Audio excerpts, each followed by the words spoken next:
පහුගිය දශක කිහිපය තුළ අමනෝඥ පාලකින් கடந்த சில தசாப்தங்களாக முட்டாள் ஆட்சியாளர்கள் மேற்கொண்ட தவறான தீர்மானங்கள் காரணமாக பல சந்ததியினர் தமது எதிர்காலத்தை தொலைத்துள்ளனர்.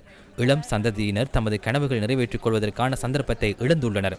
பல தசாப்தங்களாக இடம்பெற்ற தவறுகளை திருத்துவதற்கான பொறுப்பு எமக்கு வழங்கப்பட்டுள்ளது. அது மிகப்பெரிய பொறுப்பாகும். இது சவால் மிக்க தருணமாகும்.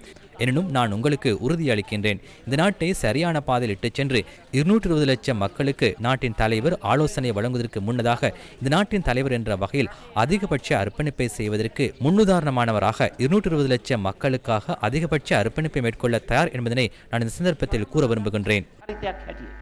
මේ රටේ ලක්ෂ 220ක් ජනතාව වෙනුවෙන් ඉටු කළ යුතු ඉහළම කැපවීම කරන්නට අපි සූදානම් කියන එක මම මේ අවස්ථාවේ ප්‍රකාශ කරනවා.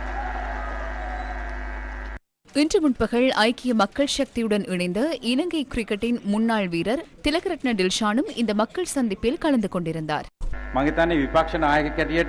எதிர்க்கட்சி தலைவராக சஜித் பிரேமதாசவே நாட்டுக்கு அதிகம் பணியாற்றியுள்ளார். எதிர்க்கட்சி தலைவராக அவரால் இவ்வளவு பணியை ஆற்ற முடியுமாயின் ஜனாதிபதியானால் அவரால் எத்தகைய பணியை ஆற்ற முடியும் என்பதை உங்களுக்கு தெரியும் அல்லவா?